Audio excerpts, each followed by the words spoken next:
Hi Mark, this is Michael. My student number is S0141007. The speech title is This app knows how you feel from the look on your face.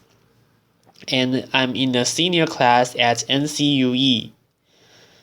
So I'm going to read a TED Talk speech. This app knows how you feel from the look on your face by Rana Kaliouby. Our emotions influence every aspect of our lives, from our health and how we learn, to how we do business and make decisions, big one and small. Our emotions also influence how we connect with each one another. We've evolved to live in a world like this. But instead, we are living more and more of our lives like this. This is the text message from my daughter last night. In a world that's devoid of emotion. So I'm on a mission to change that. I want to bring emotions back into our digital experience. I started on this path 15 years ago. I was a computer scientist in Egypt, and I had just gotten accepted to a PhD program at Cambridge University. So I did some quite unusual for a young, newly Muslim Egyptian wife. With the support of my husband, we had to stay in Egypt. I packed my bag and I moved to England. At Cambridge, thousands of miles away from home, I realized I was spending more hours with my laptop than I did with any other human. Yet, despite this intimacy, my laptop has absolutely no idea how I was feeling. It had no idea if I was happy, having a bad day, or stressed, confused, and so that got frustrating. Even worse, as I communicate online with my family back home, I feel that all my emotions disappear in cyberspace. I was homesick, I was lonely, and on some days I was actually crying.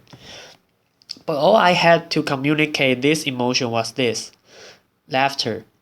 Today's technology has lots of IQ, but no EQ. Lots of cognitive intelligence, but no emotional intelligence. So that got me thinking, what if our technology could sense our emotions? What if our device could sense how we feel and react accordingly?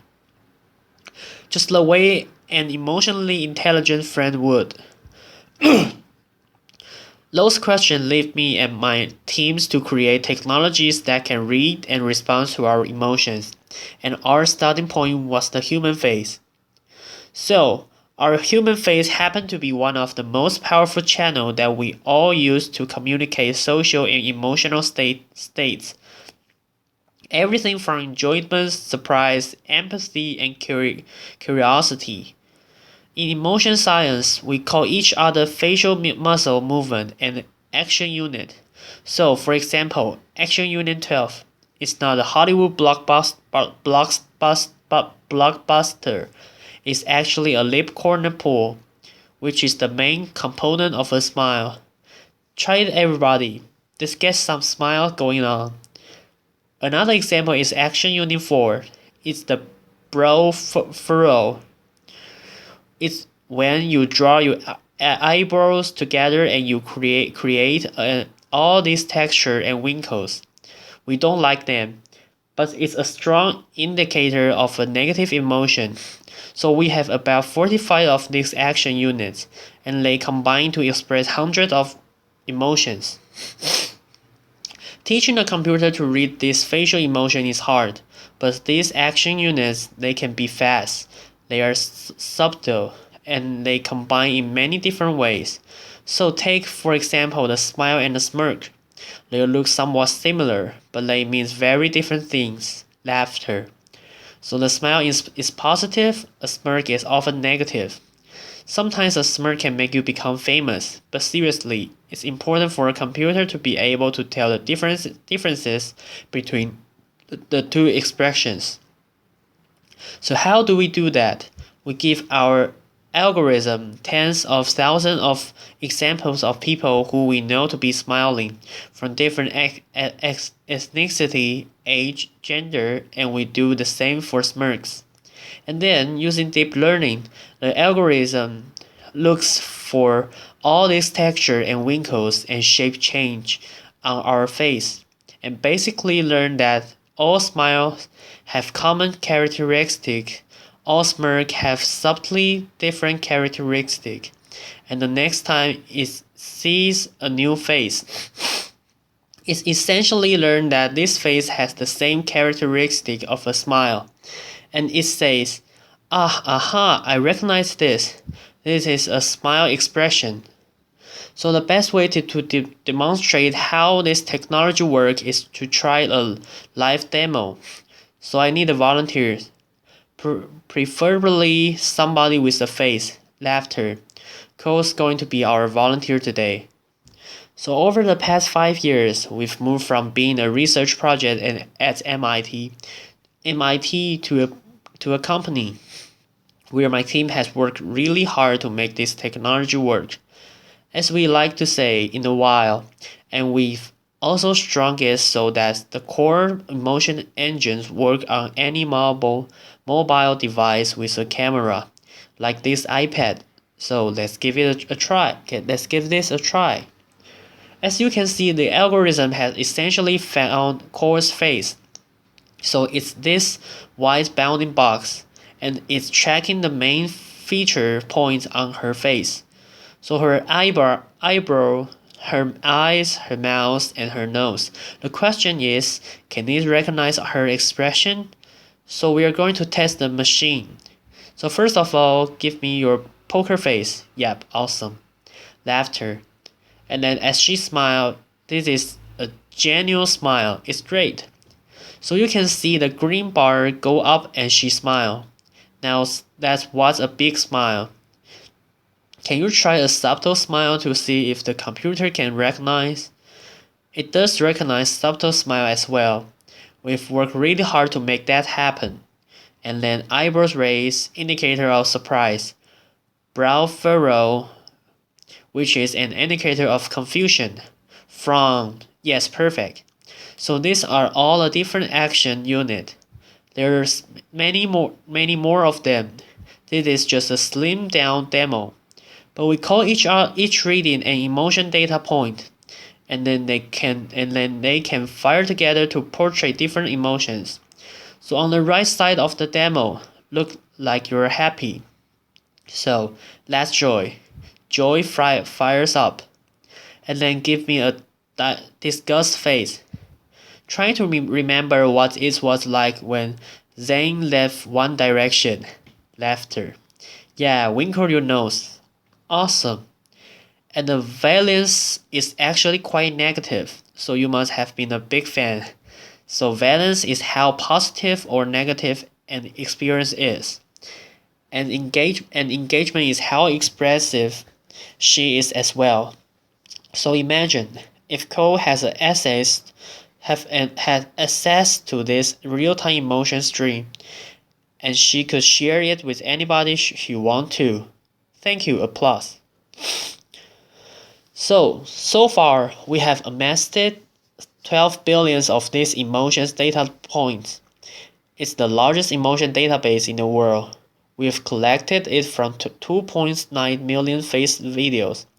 People who have agreed to share their emotions with us, and from 75 countries around the world. It's growing every day. It blows my mind away that we can now quantify something as personal as our emotions, and we can do it at this scale. So what have we learned to date? Gender. Our data confirms something that you might suspect. Women are more expressive than men. Not only do they smile more, their smile lasts longer, and we can now really quantify what it is that men and women respond to differently. Let's do culture. So in the United States, women are 40% more expressive than men. But curiously, we don't see any difference in the UK between men and women. Laughter. Age. People who are 50 years and older are 25% more emotive than younger people. Women in their 20s smile a lot more than men the same age. Perhaps a necessity for dating. But perhaps what surprised us the most about this data is that we happen to be expressive all the time, even when we are sitting in front of our device alone. And it's not just when we are watching cat video on Facebook. We are expressive when we are emailing, texting, shopping online, or even doing our text. Where is this data used today? In understanding how we engage with media, so understanding virality and voting behavior, and also empowering or emotion enabling technology. And I want to share some examples that are especially close to my heart. Emotion-enabled wearable glasses can help individuals who are visually impaired read the face of others, and it can help individuals on the autism spectrum interpret emotion, something that they really struggle with. In education, imagine your learning app sense that you're confused and slow down, or that you're bored, so it sped up, just like a great teacher would in the classroom. And if you watch check your mood, or your car sense that you are tired, or perhaps your fridge knows that you are stressed, so it auto lock to prevent you from being eaten. Laughter. I would like that. Yeah, what if when I was in Cambridge, I had access to my real-time emotion stream, and I could share that with my family back home in a very natural way, just like I would if we were all in the same room together. I think 5 years down the line, all our devices are going to have an emotion chip, and we won't remember what it was like when we couldn't just frown at our device, and our device would say, you don't like that, did you? Our biggest challenge is that there are so many applications of this technology. My team and I realized that we can't build them all ourselves. So we've made this technology available so that other developers can get building and get creative. We recognize that there are potential risks and potential for abuse. But personally, we having spent many years doing this, I've believed that the benefit to humanity from having emotionally intelligent technology far outweigh the potential for misuse. And I invite you all to be part of our conversation. The more people who know about this technology, the more we can all have a voice in how it's being used. So as more and more of our lives become digital, we are fighting a losing battle trying to curb our usage of device in order to reclaim our emotions. So what I'm trying to do instead is to bring emotions into our technology and make our technology more responsive.